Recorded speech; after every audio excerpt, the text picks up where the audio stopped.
해봅시다. 저가 니기에 갈릴리 사역에서 예수님이 귀신을 내어쫓는 표적을 통해 초자연의 세계, 즉 영적인 세계를 지배하시는 주관자라는 사실을 보여주셨다면, 오늘 본문에는 바다를 잔잔케 하시는 그 사건을 통해서 해봅시다. 바다를 잔잔케 하셨다. 이건 예수님이 영적인 세계뿐 아니라 자연의 세계, 육적인 세계를 주관하는 그러한 권세를 가지신 성자 하나님이라는 사실을 보여준 사건이다.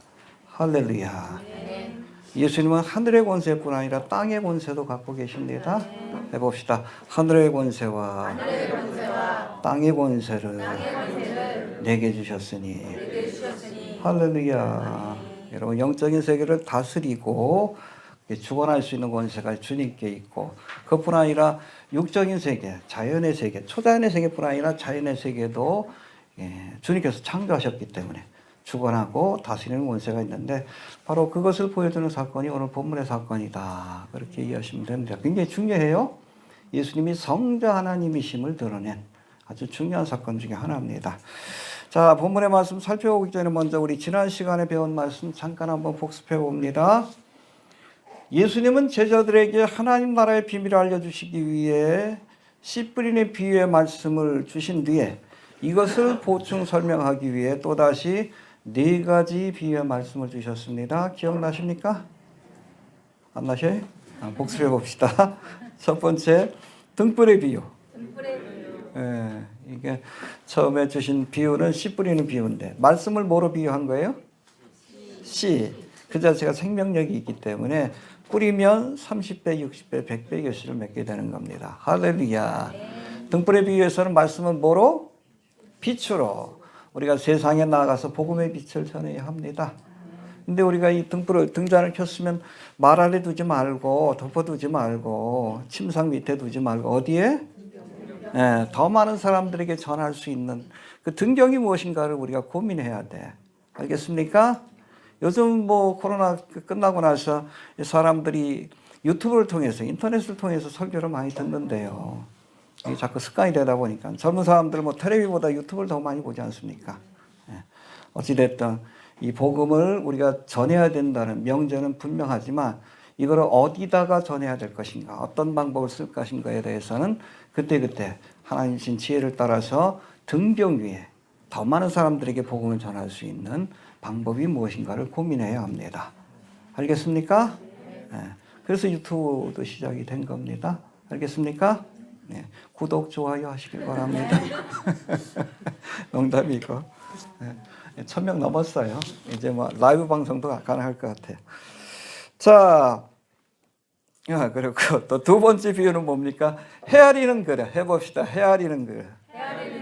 그러니까 그래서 제가 뭐 말과 마찬가지로 헤아리는 거. 그러니까 내가 어떤 그릇을 준비하는가에 따라서, 간장전기를 준비하느냐 아니면 큰 바가지를 준비하느냐에 따라서 우리가 하나님의 말씀이 역사하는 것이 달라지는 거예요. 할렐루야. 같은 말씀을 들어도 큰 믿음의 그릇을 가지고 듣는 사람에게는 하나님께서 그 헤아리는 믿음의 그릇에 따라 채워주신다. 우리가 큰 믿음으로 말씀을 좀 들을 수 있게 되길 바랍니다. 어떻게? 말씀하옵소서 나는 졸겠나이다. 그러지 마시고 듣겠나이다. 이게 큰 믿음의 그릇을 준비해야 여러분 준비한 대로 주님께서 역사하십니다. 그리고 세 번째는 씨가 자라서 싹이 나고, 그 다음에 이삭, 그 다음에 곡식이 되면 추수 때가 온다. 할렐루야. 여러분, 뿌릴 때가 있고 거둘 때가 있습니다. 지금은 여러분 영적으로 보면 추수할 때예요. 보라, 이어져 추수할 때가 되었다. 키워져 추수할 때가 되었다. 영적인 추수식인데 열심히 합시다. 지금 뭐 전쟁을 통해서 우크라이나에도 지금 복음의 문이 열리고 있고, 이스라엘에도 복음의 문이 열리는데, 이것도 뭐 잠깐이에요. 제가 뭐 러시아 그때 뭐 사역할 때 보면 그때 잠깐 열렸는데, 그러고 나서 지금 또 닫혔어. 하나님이 열어주실 때 열심히 해야 합니다. 우크라이나어로 지금 좀 번역 작업을 하고 있는 것 같은데 굉장히 바쁘신 것 같아요. 우리 막심 선교사님이 잘 마무리 지어서 일단 전쟁으로 인해서 이렇게 심령이 가난해진 이스라엘과 우크라이나에 이렇게 종말의 복음이 좀 전파될 수 있도록. 여러분, 요한계시록은 희망의 메시지입니다. 우리에게 고난이 있어도 마지막엔 우리 성도들에게 어디가 있다? 새하늘과 새 땅과 새 예루살렘, 본향이 기다리고 있다. 할렐루야. 아멘. 희망의 메시지입니다. 알겠습니까? 이 재림의 복음이 많은 사람들에게 감동을 주고 또 주님께로 돌아오는 기회가 될 수 있도록 기도 많이 해주시길 바랍니다. 예, 그리고 마지막으로 겨자씨의 비유는 밭에 뿌리는 씨앗 가운데 가장 작은 것이지만 커져서 그 어떤 식물보다 더 커져서 큰 나무가 되면 많은 새들이 깃들게 될 것이다. 이건 하나님의 나라의 모습을 보여줍니다. 할렐루야. 12제자로 시작된 그런 하나님의 나라 교회지만 지금 땅끝까지 전 세계적인 그런 종교가 되었고 또 예수님이 지상 재림하시면 이 땅에 하나님의 나라가 펼쳐지게 될 겁니다. 할렐루야. 그러면 열방들이, 그렇죠? 이 새들은 바로 열방, 이방 나라들을 상징하는데 그곳에 주님의 은총에 거하면서 그곳에서 안식과 또 말씀과 은혜를 경험하게 될 줄로 그렇게 믿습니다. 할렐루야. 이 비유들의 공통점은 뭐 딴 게 아니에요. 씨와 빛으로 비유되는 말씀이 전파될 때 구원의 역사. 하나님의 말씀이 선포될 때 하나님의 나라가 세워진다는 거예요. 딴 것 가지고는 안 돼. 반드시 말씀이 뿌려져야, 복음의 빛이 비춰져야 하나님의 나라가 시작이 되는 겁니다. 말씀 아닌 다른 씨앗, 다른 사상으로 세워진 것 아무리 많이 모여도 뇌지 사상 축복복음으로 그렇게 해서 모인 그런 집단이라면 그건 교회라고 할 수 없어요. 하나님의 나라가 아니라 세상 나라입니다. 두세 사람이 모여도 그렇잖아요. 하나님의 말씀을 듣고 순종하는 사람들이 모인 곳이 교회지. 이해가 되십니까? 숫자가 중요한 게 아니에요. 그 모인 무리들이 어디에 반응하는 사람인가? 세상 철학에 반응하는 사람인가? 하나님의 말씀, 그 말씀을 사모하는 사람인가?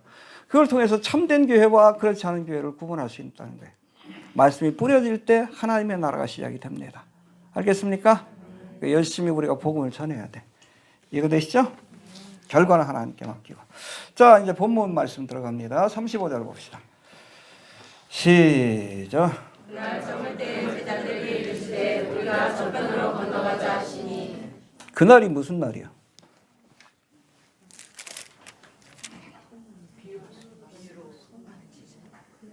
사장 1절에 나오잖아요. 사장 1절 봅시다. 사장 1절.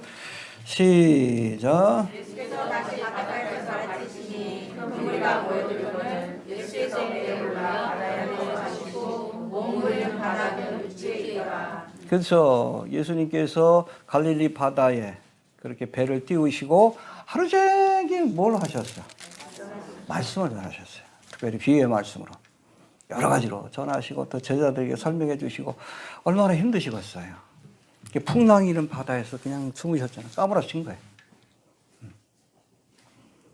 그러니까 하루 종일 말씀을 전하시고 저물 때에 어두워졌을 때 뭐라고 하십니까? 저편으로 건너가자. 그러니까 하루 종일 배에서 말씀을 전하시고 그 배를 타고 갈릴리 서편에서 말씀 전하다가 동편으로 건너가셨다. 그 상황을 그렇게 이해하시면 됩니다. 자, 그날 저물 때라는 말씀에서 그날은 예수님이 여러 가지 비유로 하나님의 나라의 비밀을 알려주신 날을 말하고 하루 종일 비유의 말씀을 통해 하나님의 비밀을 알려주시기에 피곤하셨지만 얼마나 피곤하겠어. 저도 월요일은 너무 힘들어요. 말하는 게 참 힘들어. 힘듭니다. 주일날 저녁에 가면 제가 쓰러져요. 예수님이 얼마나 힘들었겠어. 하루 종일 아침부터 저녁까지 해질 때까지 또 얼마나 궁금한 게 많아. 제자들이 또 계속 물어봤겠지. 요건 뭐예요? 요건 뭐예요? 요건 왜 그래요? 하루 종일 말씀하고 설교하고 나서 그걸로 끝인 것이 아니라 야, 저편으로도 가자. 왜? 저편에도 복음을 전해야 되니까. 할렐루야. 해봅시다. 저편으로 가자. 여러분 갈릴리 동편 쪽인데 예수님 당시에 이 갈릴리 동편에는 이방인의 땅입니다. 사실은. 데가볼리라고 해서 들어보셨죠? 데카볼리라는 뜻이 10개의 도시라는 거예요. 그 로마가 세운 이방인의 도시가 10개의 도시가 있었다. 그 중에 하나가 뭐 거라사라고 보시면 됩니다. 알겠습니까? 바로 그곳에서도 복음을 전하기 위해 저곳으로 가자. 저편으로 가자라고 말씀한 거예요. 해봅시다. 저편으로 가자. 우리 다음 시간에 살펴보겠지만 거기 가서서 뭐 하십니까? 거라사 광인에게 들었던 분대 귀신을 쫓아내시고 그를 고향으로 돌려보내서 하나님의 말씀을 전하게끔 부탁하시고 돌아오시는 모습을 볼 수 있습니다. 할렐루야. 왜 가져간 거예요? 거기에도 복음을 전해야 되니까. 하루 종일 이 편에서 복음을 전하려고 힘드셨지만 그러나 여러분 저편으로도 가야 된다. 저기도 하나님의 복음을 들어야 될 사람들이 있다. 피곤한 몸을 이끌고 저편으로 가신 거예요. 여러분 우리가 복음을 전하는 일에 최선을 다해야 합니다. 알겠습니까? 여러분 마태복음 10장 23절에 보니까 예수님이 제자들을 둘씩 짝지어 전도를 보내면서 뭐라고 하십니까? 이 동네에서 너희를 핍박하거든 저 동네로 가라. 그냥 난 순교하겠다. 그거 아니에요. 주님 기뻐하는 일 아니에요. 내가 진실로 너희에게 이르노니 이스라엘의 모든 동네를 다 다니지 못하여 인자가 오리라. 우리에게 주어진 시간과 기회가 한정되어 있다는 거예요. 그러니까 기회가 되는 대로 최선을 다해서 복음을 전하자는 거예요. 여기서 말씀 전했으니까 그걸로 만족하지 말고 자족하지 말고 이 정도면 됐지. 이 정도면.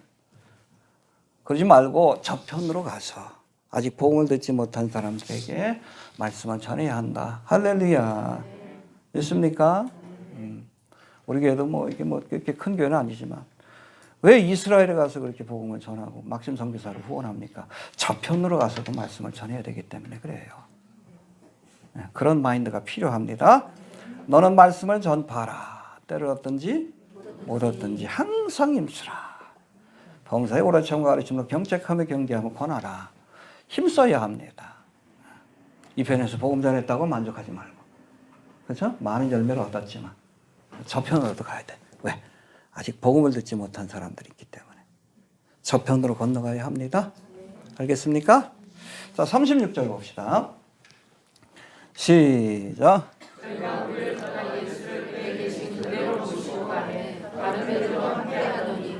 예, 무리를 떠나 예수를 배에 계신 그대로 그러니까 하루 종일 배에 계셨던 거예요. 사도행 1절에 나오죠. 하루 종일 거기서 말씀 가르친 거 얼마나 피곤하겠어요. 그대로 그냥 모시고 간 겁니까? 그러니까 쓰러진 거지.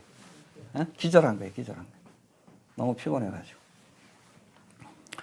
근데 보니까 무리를 떠나 여러분 예수님이 무리를 떠나 배에 오르심에 여기 보니까 다른 배들도 함께 하더니 해봅시다. 다른 배들도 함께 했다. 예수님의 말씀을 들은 대다수의 무리들은 갈릴리 서편에 남아 있었던 겁니다. 그 사람들 떠난 거예요. 그러나 예수님의 12 제자들과 또 다른 제자들이 배를 타고 예수님을 쫓아갔다는 겁니다. 무리 가운데 특별히 몇몇 사람들은 예수님과 함께 배를 타고 그렇게 바다를 항해했다. 할렐루야. 여러분 공생 기간 동안 예수님을 따랐던 사람들을 우리가 크게 둘로 나누면 무리들과 제자들이 있습니다. 무리들의 신앙과 제자들의 신앙은 본질적으로 달라요. 제자입니까? 뭐가 제자예요? 알아야지. 여러분 무리들은 자신의 필요에 의해서 예수님을 따라가는 사람들입니다. 내게 뭘 해주니까. 떡을 주고 병고침을 주고. 그러니까 내 필요를 채우기 위해서 예수를 따르는 사람들이 있어요. 그게 무리의 신앙이에요. 제자의 신앙은 뭐예요?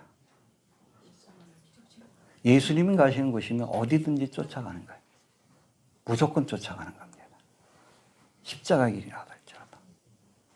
알겠습니까? 여러분 요한복음 6장에 보니까 예수님이 오병이어의 기적을 일으키니까 수많은 사람들이 몰려들었어. 왜 몰렸을까? 수많은 무리들 떡을 얻고자. 그러니까 예수님이 그들 앞에서 그냥 십자가에 관한 설교를 했어요. 야 육신의 떡 이거는 그냥 한 번 먹고 나면 끝난다. 영의 떡을 먹어야 되는데 내 살을 먹고 내 피를 마셔야 된다. 십자가지 십자가. 그 설교하니까 어떻게 됐어? 다 도망갔어. 다. 왜? 떡을 얻고자 주님 앞에 나왔는데 떡을 안 주고 빵을 얻고 싶어서 왔는데 빵은 안 주고 십자가 얘기하니까 예수의 살과 피를 먹고 마셔야 된다 그러니까 이게 참된 양식이요 참된 음료라 그러니까 다 도망가지. 그러니까 주변에 누구만 남았어? 12제자만 남았지. 그러니까 예수님이 섭섭했겠죠. 너희도 가려느냐. 그때 여러분 베드로가 멋진 신앙 고백을 해요. 뭐라고 합니까? 주여 영생의 말씀이 여기 있사오니 우리가 네게로 가오리까. 할렐루야. 우리가 주는 하나님의 거룩한 자인 줄 믿고 알았삼나이다. 할렐루야. 떡을 얻기에 쫓는 사람들은 무리예요. 내 욕망을 채우기 위해서. 참된 제자는 주님의 말씀을 사모하고 주님이 가시는 곳이라면 어디든지 쫓아가려고 하는 사람이 그게 바로 참된 제자입니다. 내가 내 욕망을 채우기 위한 무리의 신앙을 갖고 있는 것인지 아니면 주님이 가시는 길이라면 십자가의 길, 고난의 길이라도 쫓아가겠다는 참된 제자의 신앙을 갖고 있는지 돌아볼 수 있게 되길 바랍니다. 무리입니까? 제자입니까? 스스로에게 한번 물어보셔요. 내가 필요할 때만 예수님을 찾습니까? 아니면 주님께서 가시는 길이라면 어디든지 쫓아가는 제자인지 돌아봐야 돼요. 무리들은 언젠가 떠나. 이렇게 자기들이 뭐 좋은 일을 할 때는 막 그냥 호산나 주님 우리의 왕이십니다. 그러고 쫓아내다가 어느 순간 자신들의 욕망과 다르니까 십자가에 못 박아라. 그게 무리들이야. 기회만 되면 예수님을 죽이려고 하는 사람들이에요. 자신의 욕망을 채우지 못한. 그런 사람들이 얼마나 많은지 몰라. 참된 제자가 돼야 돼요. 주님 가시는 길이라면 풍랑이 이는 바다라 할지라도 십자가의 길이라 할지라도 끝까지 쫓는 사람들이 참된 제자입니다. 무리를 떠나 제자들과 함께 가신 겁니다. 제자가 될 수 있기를 바랍니다. 자, 37절 봅시다. 시작.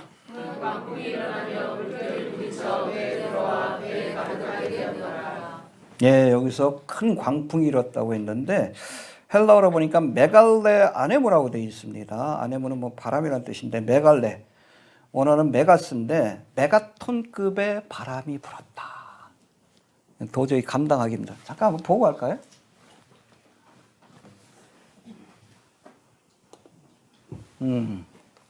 렘브란트의 갈릴리 바다를 건너시는 예수님이라는 성화가 있습니다. 그거를 가지고서 미디어 아트를 만든 거예요. 영국 뮤지엄에서 만든 건데 그렇다고 보시면 돼요. 영국 가시면 보실 수 있습니다. 렘브란트 그 성화가 있기 때문에 그래요. 거기 보여드릴게요. 어떤 바람이 불었는지.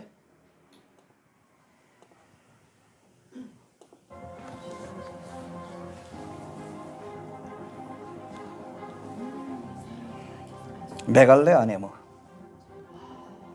야, 저런 데도 주무셨으니 얼마나 피곤하셨을까.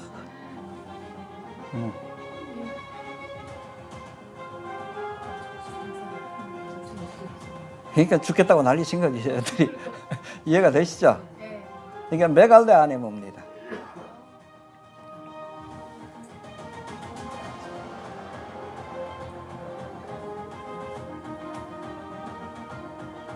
우리나라 강릉에도 저 미디어 아트가 있습니다. 이런 것들. 요건 없어요. 요건 없어요. 네, 여기까지만 보시길 바랍니다. 이게 메갈레 아네모입니다. 큰 광풍이에요. 그러니까 큰 태풍과 같은 그런 바람이 갈릴리 바다에 불었다는 겁니다. 자, 예수님이 항해하시는 갈릴리 바다의 큰 태풍과 같은 메가톤급, 메갈레가 메가톤이라는 말이 거기서 나왔어요. 메가톤급의 바람이 불어와 물결이 일고 배까지 물이 차게 되었다라고 말씀합니다. 아마 이런 모습이었을 거예요. 이 정도는 됐을 겁니다. 사실 여러분 저거 보신 적 있으셔요?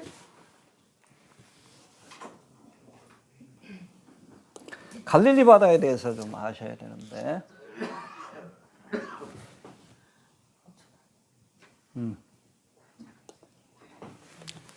갈릴리 바다 이런 모습이에요. 맨 위에 뭐가 있습니까? 헬몬산. 헬몬에서 내린 이슬 뭐 이렇게 표현하죠. 그게 이겁니다. 헬몬산. 거의 그냥 44층 눈이 있어요, 여기는. 높기 때문에 그렇습니다. 2818m라고 되어 있네, 14m. 산맥이 쭉 이어진다고 보시면 돼요. 그러니까 여기에서 눈 녹은 물이 이게 요단강의 수온이 된다. 그렇게 이해하시면 됩니다. 여기 보면 어퍼 요단, 요단강 북쪽이고, 보면은 여기 시 오브 갈릴리라고 되어 있는데, 수심이 아니에요. 이게 해발 217m 밑에 있습니다. 굉장히 낮은 거예요. 낮은 지역이 있습니다. 가보면은 일종의 분지예요.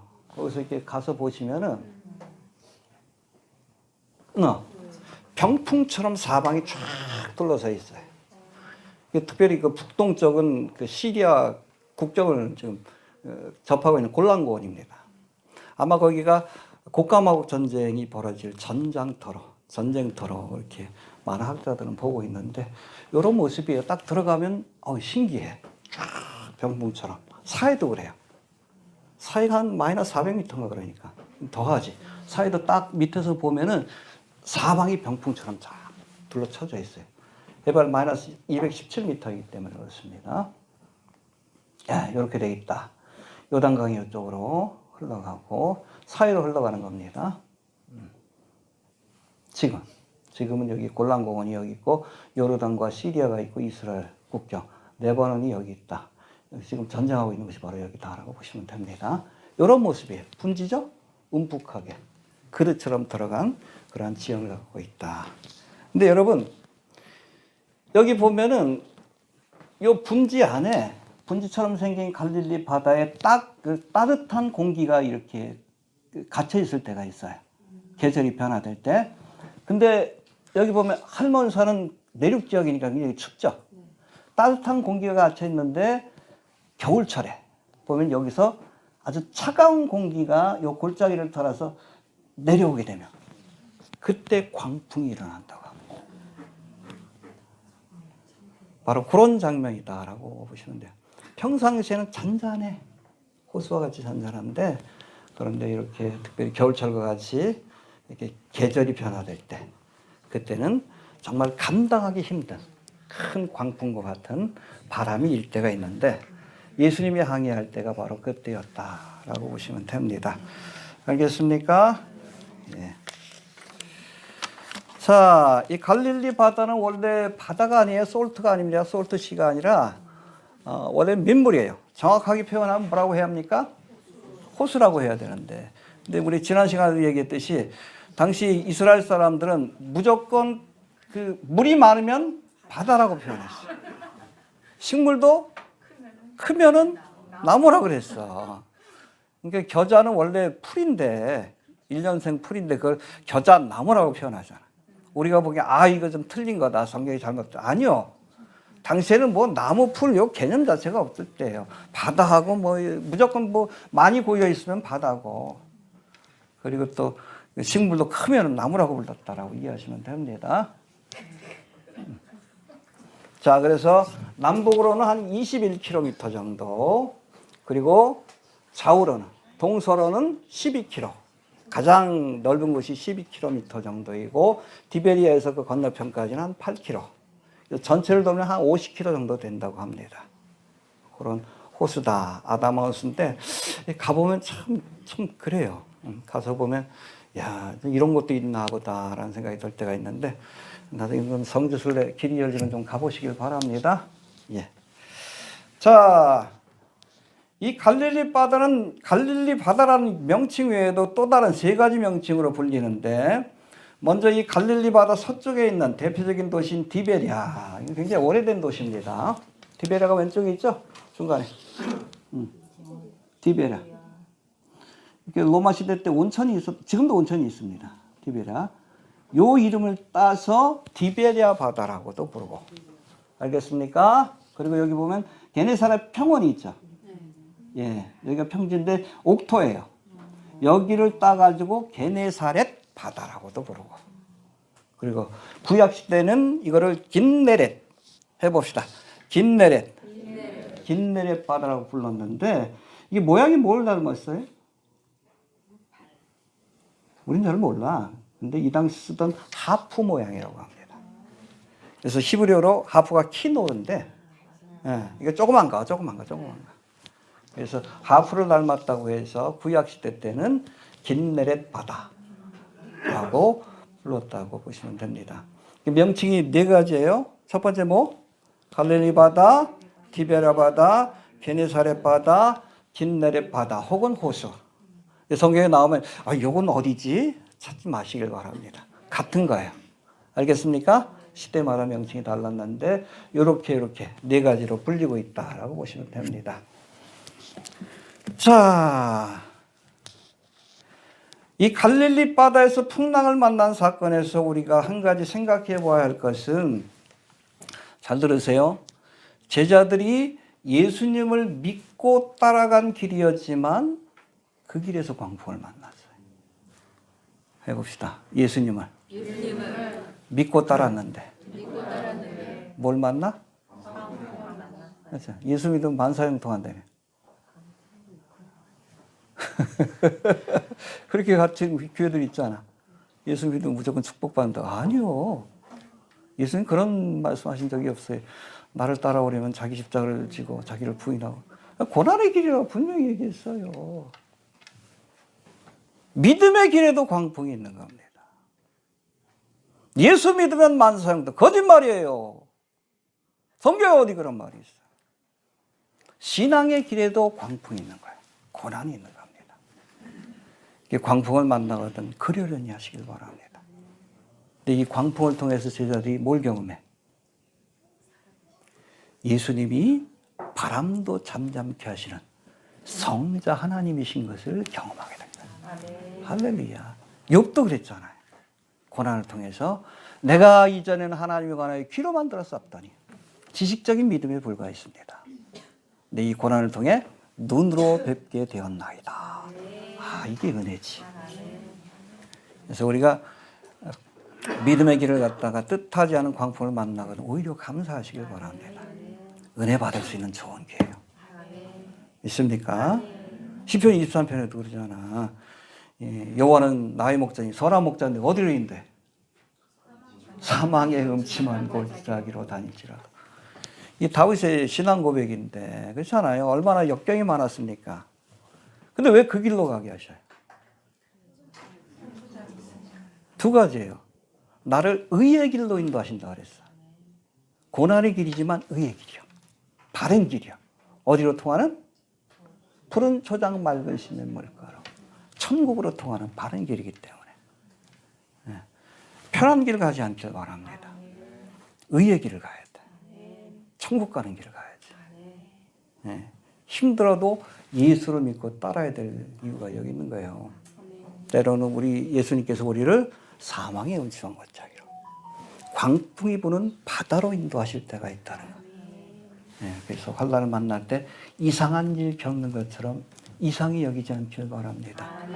오히려 나를 사랑하시고 연단하기 위해 이 환난을 주셨다 생각하시고 감사할 수 있게 되길 바랍니다. 알겠습니까? 자, 예수님이 갈릴리 바다에서 광풍을 만난 사건을 요나의 사건하고 비교하는 사람들이 있어요. 좀 비슷한 것도 있고 좀 본질적인 차이점도 있습니다. 요나가 원래는 니느웨로 가서 복음을 전하라고 했는데 하나님 말씀을. 근데 그 니느웨로 안 가고 어디로 갔어요? 반대편인 다시스로 가는 배를 타다가 뭘 만났어요? 광풍, 풍랑을 만났어요. 보니까 둘 다 자고 있었어요. 그렇죠? 예수님도 주무시고 계시고 요나도 자고 있는데 선장이 깨우잖아요.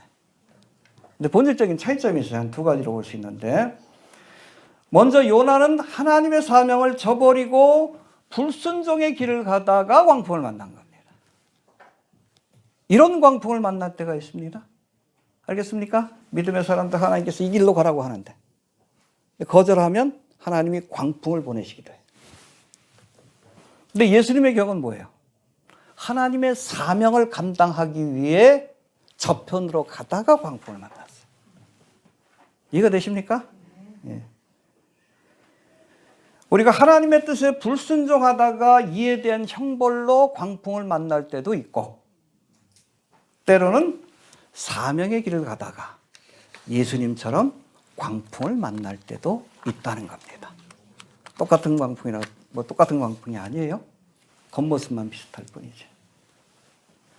여러분 기왕이면 여러분 불순종하다 광풍을 만나지 마시고 주님을 위해서 애쓰고 삶의 길을 가다가 광풍을 만날 수 있게 되길 바랍니다.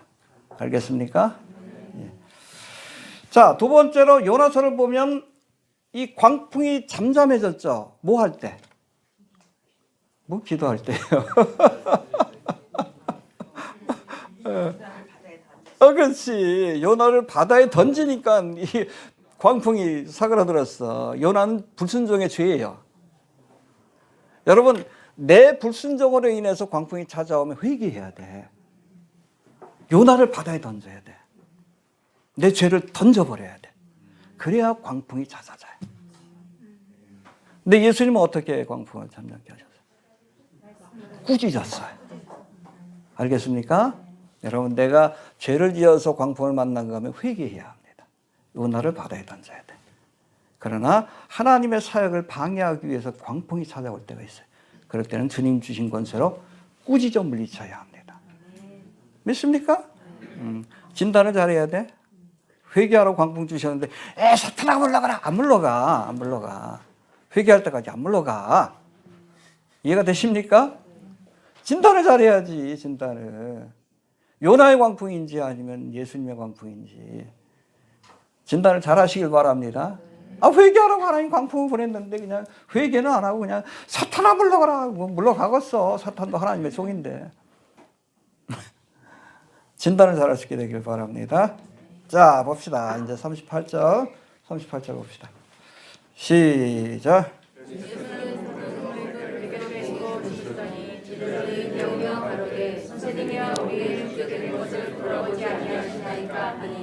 예, 고물은 배 뒤편을 의미합니다. 선미를 의미해요. 여기에서 뭐를? 베개를 베시고, 맞아, 준비가 돼 있었던 것 같아요. 물고기 잡다가 피곤하면 하려고. 베시고 주무신 예수님이 큰 풍랑이 일어난 것도 알지 못할 만큼 깊은 잠에 빠졌다는 거예요. 피곤하셨다는 겁니다. 너무너무.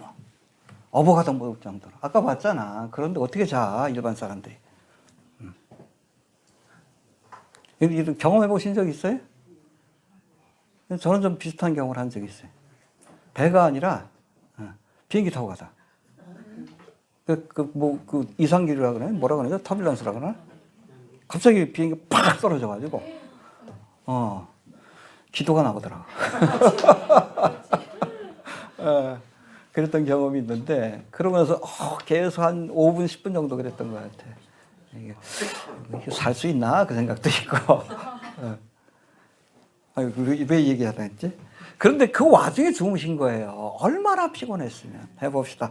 얼마나 피곤했으면. 예. 두 가지 의미예요. 하루 종일 말씀을 가르치시기 위해 얼마나 애를 쓰셨는지. 최선을 다해서 말씀을 전하신 겁니다. 또 두 번째는 예수님도 우리와 똑같은 육신적인 피로와 고통을 경험하셨다는 것을 보여주는 장면입니다. 할렐루야. 우리가 똑같은 성정을 가지신 분이에요.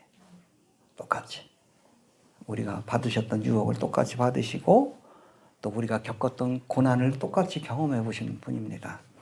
그래서 히브리서에서 뭐라고 합니까? 우리에게 있는 대제사장은 우리의 연약함을 체휼하지 아니하시는 자가 아니요. 체휼한다는 것이 심퍼사이즈. 왜냐하면 본인이 경험했기 때문에 이별의 아픔도 알고 배신의 아픔도 알고 그렇죠? 질고가 무엇인 줄도 알아요. 십자가에서 고통을 겪고 피곤함도 겪으셨기 때문에. 그러니까 우리가 예수님 앞에 기도하면 불쌍히 여겨주시는 거예요. 네, 당신이 경험하셨기 때문에. 믿습니까? 네. 모든 일에 우리와 한결같이 시험을 받은 자로 내 죄는 없으시니라. 이게 위대한 거죠. 믿습니까? 자, 이렇듯 인간적인 모습을 보여주신 예수님이 이제 제자들이 깨우니까 잠에서 깨어나가지고 뭐 하셨습니까? 바람을 꾸짖어 잠잠케 하셨어요. 할렐루야. 이건 예수님의 신성을 보여주는 거예요. 자연의 세계를 다스리시는. 할렐루야. 놀랍지 않습니까?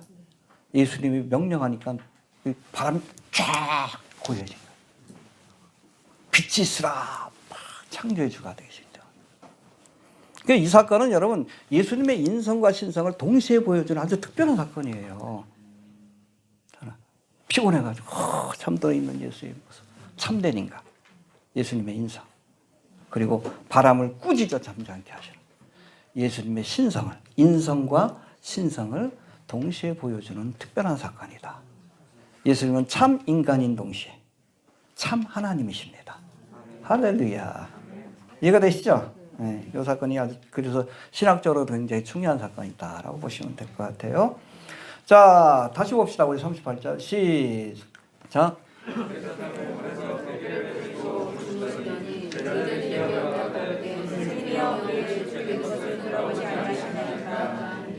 예, 아무튼 풍랑을 만나가지고 자신들의 힘으로 어쩔 수 없는 걸 깨닫고 나서 이 제자들이 어떻게 했어? 예수님을 깨웠지. 환난 날에? 여러분 이 환난이 어떻게 찾아왔는지 이건 상관없어요. 내가 불순종하다가 요나처럼 풍랑을 만났다. 아니면 사명의 길을 가다가 풍랑을 만났다. 상관없어요. 원인은 상관없습니다. 여기에 대한 응답은 하나예요. 기도입니다. 알겠습니까? 무조건 기도하셔요. 환란이 오면 어린아이가 다급하면 엄마 찾듯이 우리가 본능적으로 찾아야 돼. 환란 날엔? 그렇죠. 일단 예수님 부르고 죄가 있으면 회개하면 되는 거고 일단 예수님 부르고 살려달라고 해야지. 환란 날에 공식처럼 외우시길 바랍니다.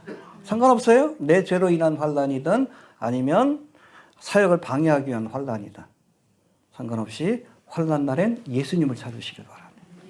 믿습니까? 근데 사실 이 상황이 아이러니한 것은 제자들 가운데 반 이상이 어부로 그렇게 알려져 있습니다. 베드로, 안드레, 야고보, 요한. 물고기 잡다 부르시는 바람이죠. 그 외에도 이 갈릴리 여기 해변에 있는 도시에서 살던 제자들이 있어. 대부분 다 어부였을 거라고 이렇게 봅니다. 어부라면 여러분 바다에 능숙하잖아. 그런데 예수님의 직업은 뭐예요? 어부가 풍랑을 만나니까 목수를 깨웠어. 아이러니하지. 그렇죠? 왜 예수님을 깨웠습니까?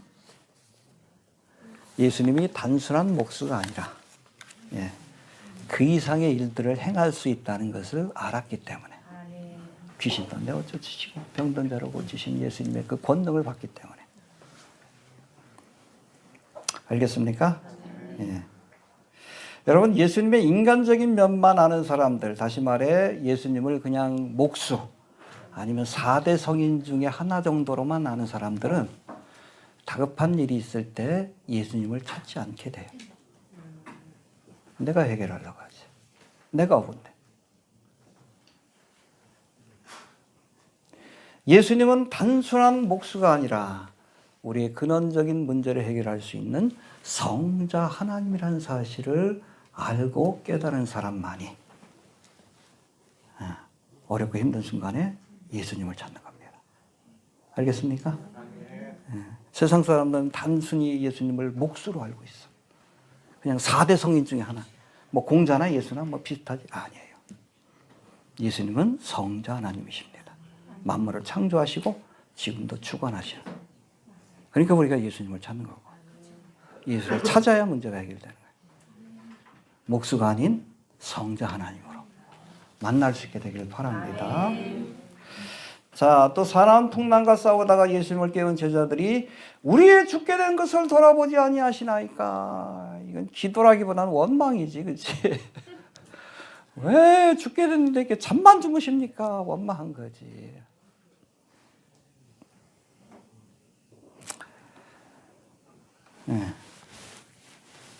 이런 그들 앞에 예수님이 깨어나셔가지고 바람과 바다를 잔잔케 하신 후에 뭐라고 합니까? 어찌하여 이렇게 무서워하느냐? 너희가 어찌 믿음이 없느냐? 믿음이 없느냐? 꾸짖으셨죠. 여러분 우리가 기왕이면 다급해도 원망이 아니라 기도를 할 수 있게 되길 바랍니다. 알겠습니까? 원망하지 말고 믿음을 갖고 기도할 수 있게 되길 바랍니다. 주님은 하실 수 있습니다. 해봅시다. 원망이 아니라 기도를 해야 한다. 그렇죠? 주님 앞에 나올 때는 믿음을 갖고 나오시길 바랍니다. 믿음이 없이는 기쁘시게 못하나니. 하나님께 나아가는 자는 반드시 그가 계신 것과 그가 자기를 찾는 자들에게 상 주시는 이심을 믿어야 하지라. 기왕 주님을 깨우려면 기쁨을 갖고 기도해야지. 원망해도 들어주시긴 하네, 그렇죠? 그런데 기왕이면 우리가 믿음으로 구할 수 있게 되기를 바랍니다. 자, 그 다음에 39절 봅시다. 시작.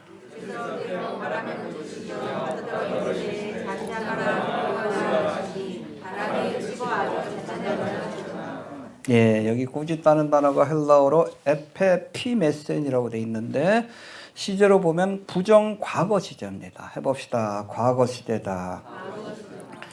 에페피메센을 정확히 번역하면 부정 과거 시제이기 때문에 이미 일어난 과거의 사건처럼 꾸짖어 선포하셨다. 할렐루야. 선포할 때 잠잠해질 것을 아신 거예요. 알겠습니까? 조금의 의심도 없는 겁니다. 네, 예수님은 성육하신 말씀이기 때문에 이 말씀으로 천지를 창조하셨기 때문에 주님이 선포하면 역사가 될 줄 아신 겁니다. 할렐루야. 믿습니까? 여러분, 하나님의 말씀이 위대한 것은 주님이 말씀하면 역사가 되기 때문에 그렇습니다. 우리가 그걸 지금 지켜보고 있잖아요.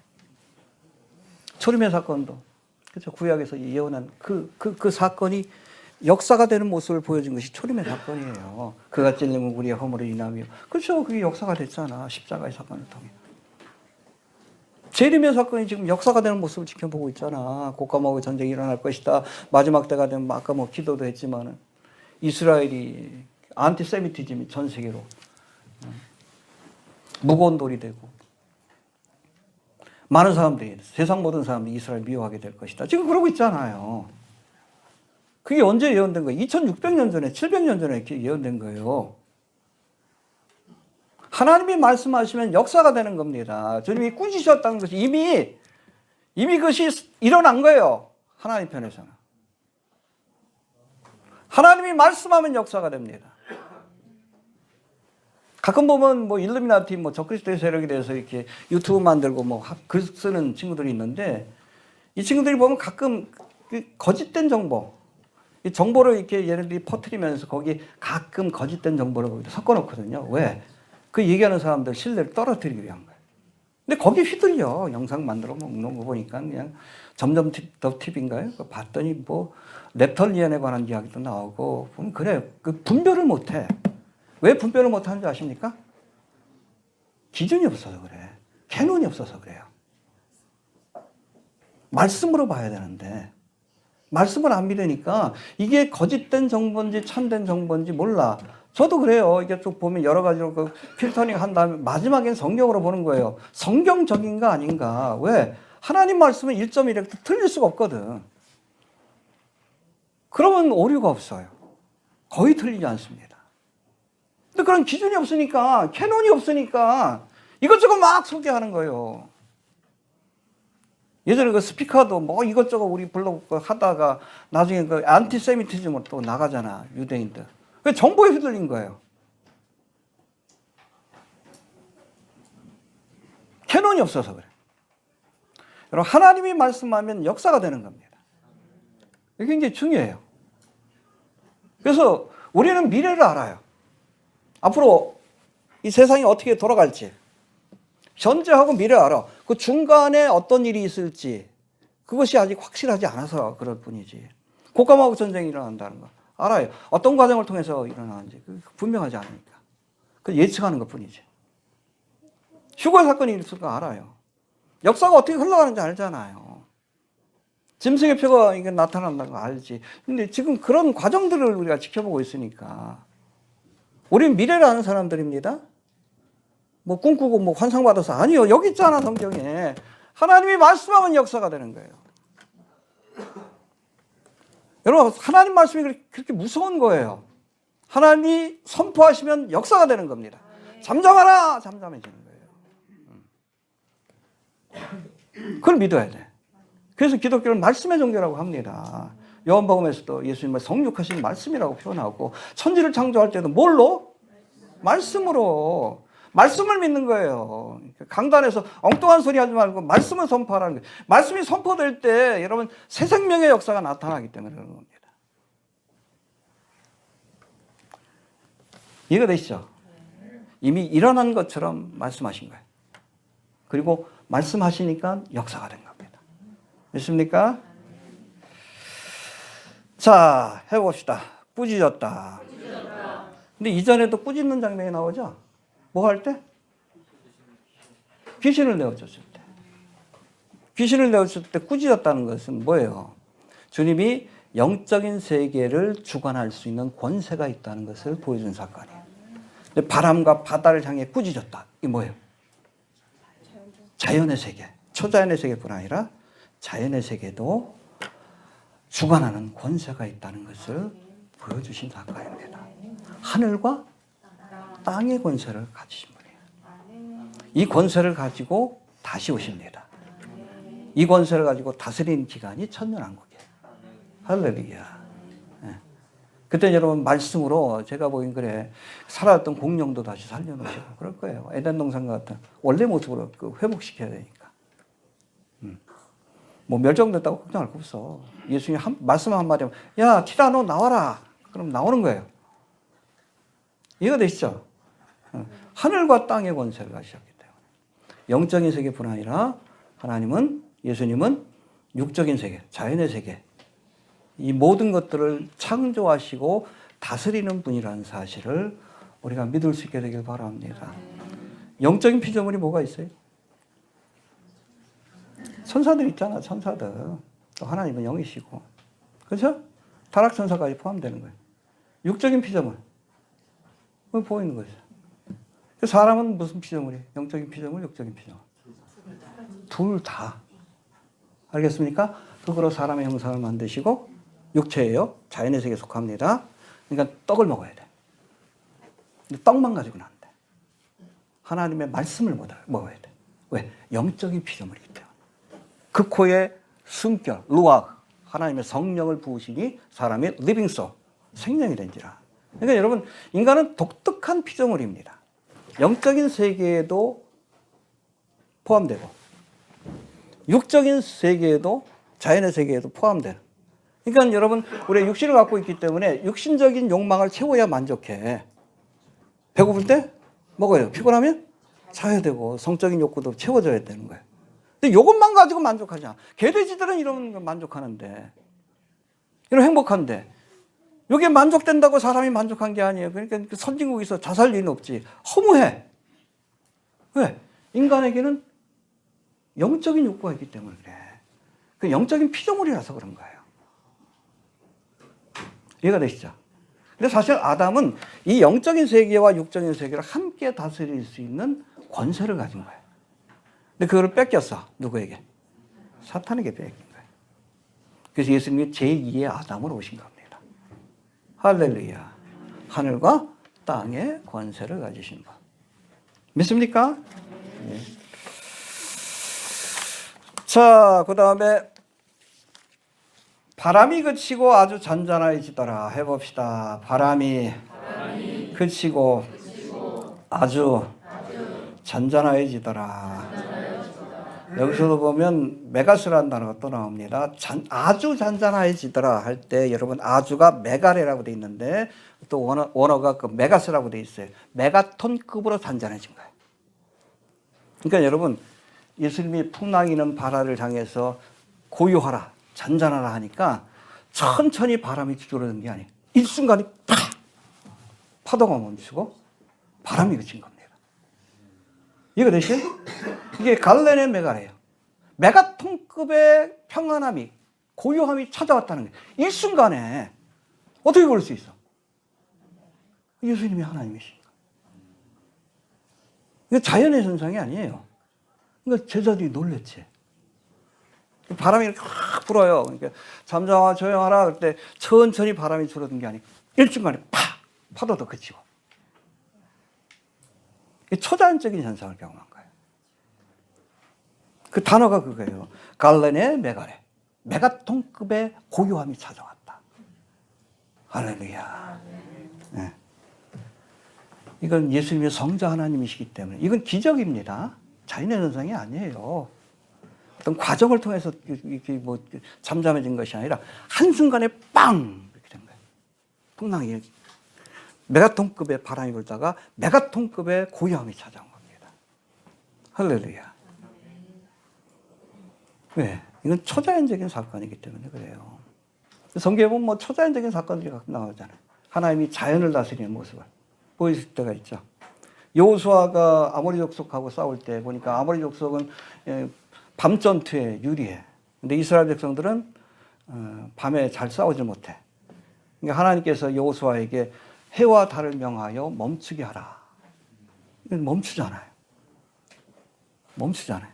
하루 종일 해와 달이 움직이지 않았다. 해는 저쪽에, 달은 저쪽에. 하루 종일 거의 24시간을 멈추지 않고 공중에 떠 있었던 거예요. 전쟁을 승리한 겁니다. 할렐루야. 그거 어떻게 설명해? 또 히스기야 왕 때는 이동표를 뒤로 물러가게 하는. 원래 여러분 지구가 어떻게 돌아요? 어떻게서 어느 쪽으로? 좌측으로? 그러지 마셔요. 서쪽에서 동쪽으로 돕니다. 그러니까 해가 동쪽에서 뜨는 거예요. 근데 여러분 이동표가 뒤로 가려면 이 서쪽에서 동쪽으로 되는 지구 자전이 일순간에 반대로 가야 돼요. 10도를 물렸다 그러는데 한 40분 정도 차이가 나는 겁니다. 그 해와 달이면 뭐 공중에 떠 있으려면 어떻게 해야 돼? 지구의 자전이 한순간에 멈춰야 돼. 근데 과학자들은 얘기합니다. 그게 정말 자연적인 사건이라면 지구에 있던 사람들 이 자전이 얼마나 빠른데 다 뛰쳐나간다는 거예요. 우주로. 과학적으로 설명하면. 그러니까 그걸 자꾸 그냥 과학적으로 설명하려고 그러고 이건 진짜 있었던 것이 아니라 그냥 비유적인 사건이다.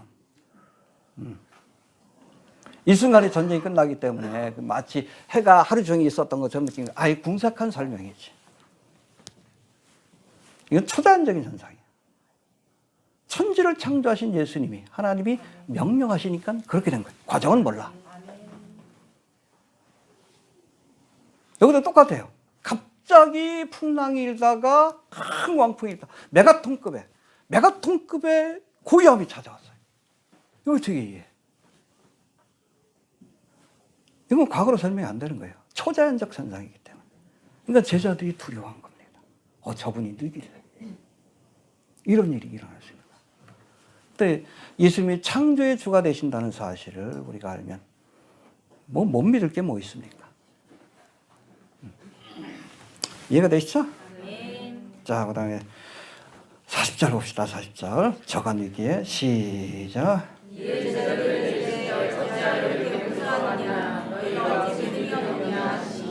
네, 풍랑을 꾸짖어 잠잠케 하신 뒤에 예수님이 풍랑 앞에서 무서워 떨던 제자들을 책망하셨는데 어찌하여 이렇게 무서워하느냐 해봅시다. 어찌하여 이렇게 무서워하느냐.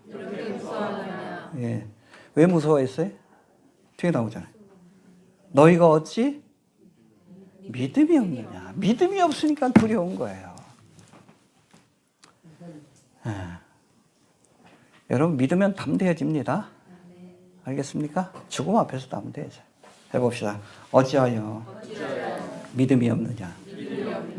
적어도 세 가지 면에서 이 제자들은 믿음이 없었던 거예요. 첫 번째, 우리 35절 한번 봅시다. 시작.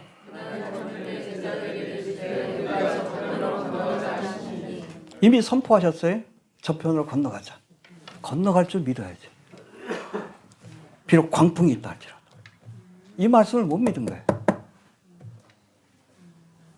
예수님 하셨잖아요. 저편으로 건너가는 거예요.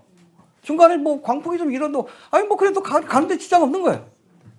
오히려 풍랑 덕분에 더 빨리 갈 수 있는 거지. 말씀을 안 믿으니까 두려운 거예요. 믿음이 없으니까. 주님이 가자 그러면 간 거지. 이미 갔다라고 여겨야 되는데 중간에 풍랑이 있을 수도 있고 여러 가지 있을 수 있지만 그건 과정이고 어차피 갈 거라고 믿고 그냥 저거 하면 되는데 믿지 못한 거예요. 말씀을 믿지 못한 겁니다. 믿어야 합니다. 두려워 말라 내가 너와 함께함이니라. 놀라지 말라 나는 네 하나님이 됨이니라. 내가 너를 굳세게 하리라. 참으로 너를 도와주리라. 참으로 나의 의로운 오른손으로 너를 붙들리라. 이 약속을 믿으면 어떤 상황에서도 우리가 두려워하지 않습니다. 세상 끝날까지 너희와 항상 함께하리라. 이 약속을 붙들면 두려운 게 뭐가 있어. 근데 말씀을 못 믿으니까 저편으로 가자 그러면 간 거예요 이미. 뭐 중간에 좀 어려움이 있다 할지라도 사망의 음침한 골짜기를 지난다 할지라도 이미 간 거예요. 갔다라고 믿어야 되는데 말씀을 못 믿으니까. 두 번째는 사명자는 죽지 않는다는 믿음이 없었기 때문에 그렇습니다. 해봅시다. 사명자는 죽지 않는다. 적어도 언제까지는? 사명이 끝날 때까지. 사명을 가지고 가는 길 아니에요. 어떤 어려움이 있어도 죽지 않는 걸 믿을 수 있어야 합니다. 대표적인 사람이 누구요? 사도 바울이지. 그렇죠? 사도행전 27장에 보니까 사도 바울을 로마로 호송하던 데가 유라굴라라는 광풍을 만나서 모든 사람들이 살 소망을 잃어버리고 있을 때에 바울이 음식을 만들어 저들에게 먹이면서 다음과 같은 말로 위로하는 장면이 나옵니다. 여러 사람이 오래 먹지 못하였으며 바울이 가운데 서서 말하되 여러분이여 내 말을 듣고 글에 대해서 떠나지 아니하여 이 타격과 손상을 면하였다면 좋을 뻔하였느니라. 내가 너희를 권하노니 이제는 안심하라. 할렐루야. 너희 중 생명에는 아무 손상이 없겠고 오직 배뿐이라.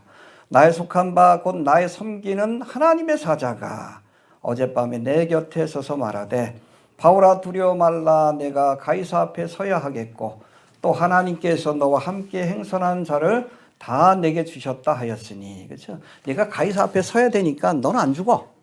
왜? 사명이 있으니까. 같이 가는 애들도 살려줄게. 너 때문에. 그거예요. 사명자는 죽지 않는다는 거예요. 그러므로 여러분이 안심하라. 나는 내게 말씀하신 그대로 될 줄로 믿노라. 할렐루야. 이게 그거예요. 해봅시다. 사명자는 죽지 않는다. 적어도 사명이 끝날 때까지. 뭐 죽어도 천국 가는 거니까. 사도 바울도 사명을 다 끝내고 나서 순교했잖아. 뭐 죽는다 그래도 뭐 저거 해. 죽으면 천국 가는데 얼마나 좋아. 믿습니까? 해봅시다. 사명자는 죽지 않는다.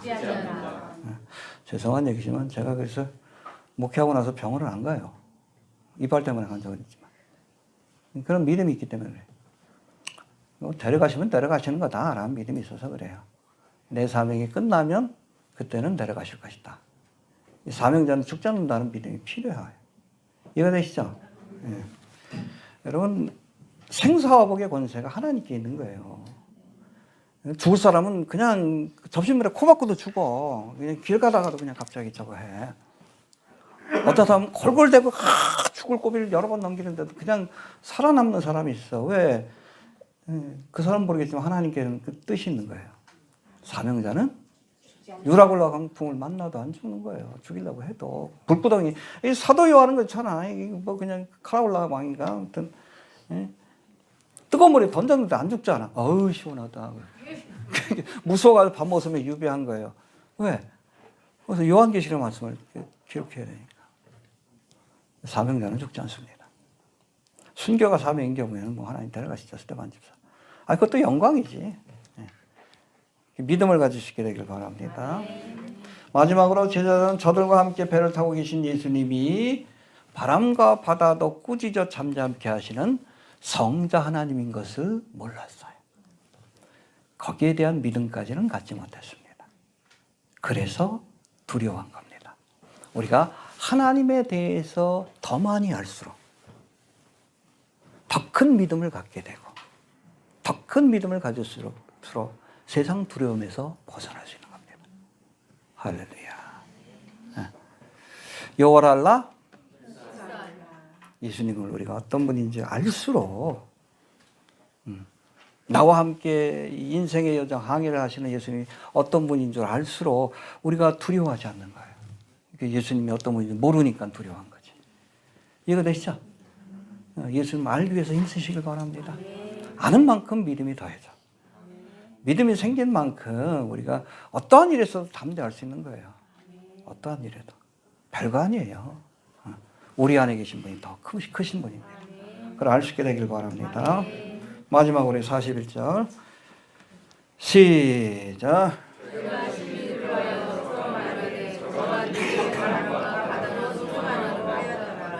예, 풍랑을 만났을 때 두려워했던 제자들이 40절에 나오죠. 말씀 한마디로 풍랑을 잠잠케 하시는 예수님의 모습을 보고는 심히 두려워했다. 여러분, 풍랑을 만났을 때 느꼈던 두려움은 일반적인 두려움이에요. 근데 41절에서 말하는 심히 두려워했다. 여기도 메가스라는 단어가 나와. 메가톤급으로 두려워했다. 헬라 원문에 보니까 심히 두려워했다. 포본 메간이라고 되어 있습니다. 메간도 메가스, 메가톤이라는 단어입니다. 포본은 포비아예요. 두려움. 그러니까 여러분, 메가톤급의 포비아, 두려움이 찾아왔다는 거예요. 왜 두려웠을까? 하나님인 걸 알고 두려운 거예요. 여러분 37절에서 말하는 큰 광풍 할 때도 이게 메가스 바람입니다. 메가톤급의 바람이에요. 그리고 아주 잔잔해졌다. 주님 말씀하실 때. 아주라는 단어도 메가톤급의 캄, 그레이트 캄이 찾아왔다는 뜻입니다. 그런데 그 모습을 지켜본 제자들의 마음속에 메가톤급의 두려움이 찾아온 거예요. 이해가 되시죠? 메가톤급의 광풍을 메가톤급으로 말씀 한마디로 메가톤급으로 잔잔케 하시는 예수님을 보는 순간 메가톤급의 감당하기 힘든 두려운 마음이 생긴 겁니다. 여기서부터 믿음이 시작이 되는 거예요. 여호와를 경외하는 것이 지식의 근본이요 지혜의 근본이다. 경외한다는 것이 두려워한다는 겁니다. 알겠습니까? 여기서부터 믿음이 시작이 되는 거예요. 그렇죠? 여러분 신구약 성경에 보면 하나님의 임재를 보고 두려워하는 그 장면들이 나오잖아요. 삼손의 아버지였던 이 마노아도 어느 날 하나님의 사자가, 그렇죠? 뭐 구약에 있는 예수님의 모습이라고 이렇게 얘기도 하는데 이름이 뭐예요? 기묘자다. 이름 물어보니까 당신 이름이 뭡니까? 기묘자다 그러지. 영어로 원더풀. 묻지 말라는 얘기예요. 예. 그 네가 이제 아들을 낳을 것이다. 삼손을 낳을 것이다라고 수태고지 하시죠. 하나님의 사자가. 그러니까 보고 나서 뭐라고 합니까? 우리가 하나님을 보았으니 반드시 죽으리라. 반드시 죽으리라. 두려움에 사로잡힌 거예요. 그분이 기묘자 되신 하나님인 것을 알고. 옆에 있던 부인이 그러죠. 아유, 죽일 거면 미리 죽이셨지. 살려주시려고. 아들을 낳게 하시려고 이렇게 말씀을 주신 거라고. 이렇게 위로하는 장면이 나옵니다. 또 성전에서 기도하던 이사야 선지자도 하나님이 임재하시는 모습을 보고 우시야 왕이 죽었을 때 성전에서 기도했던 제사장이니까 갑자기 기도하는데 하나님의 영광이 임재해요. 뭐라고 했어요? 화로다 나여 망하게 되었도다. 나는 입술이 부정한 사람이요 입술이 부정한 백성 중에 거하면서 만군의 여호와이신 왕을 배웠습니다. 준비 없이 하나님을 만나면, 그죠? 대제사장들도 어린 양의 피를 갖고 만나지 않으면 죽이십니다. 죽었다고 생각한 거예요. 그러니까 하나님은 어떻게 제단수불로 입을 찢어주시고 그에게 선지자의 사명을 주시죠. 내가 누구를 보내며 누가 나를 위하갈고. 또 여러분 요한계시록에 보니까 밤모섬에서 부활하신 예수님을 본 사도 요한. 이 사도 요한은 예수님이 사랑하는 제자입니다. 성경에 그렇게 돼 있어요. 그리고 6월절 만찬 나눌 때도 어떻게 밥 먹었어? 세례 요한이? 아니 세례 요한이 사도 요한이? 예수 품에 안겨가지고 어떤 놈이 배신하셔요? 그 물어본 게 그 사도 요한이. 그때 요한한테만 얘기한 거예요. 야, 내가 이 빵쪄가 하는 놈이 그 배신할 거야. 그러고 그 가룟 유다에게 준 거예요. 사랑하시는 제자입니다. 나중에 십자가 질 때도 그 사촌 동생 아니에요. 예. 마리아를 맡기는 장면이 나와요. 사랑하는 제자인데 그런데 부활의 주님을 보고 나서 영광스러운 부활의 그 죽은 자처럼 엎드렸다라고 말씀합니다. 예수님의 신성을 받기 때문에. 그렇죠? 뭐라고 합니까? 밤모섬에서 부활하신 예수를 본 사도 바울, 사도 요한, 그 발 앞에 엎드려 죽은 자같이 되었다. 무서운 거예요. 제자들이 그런 거예요. 여기서. 메가톤급의 두려움이 찾아온 겁니다. 그건 여러분 하나님을 만난 사람만이 경험할 수 있는 두려움이에요.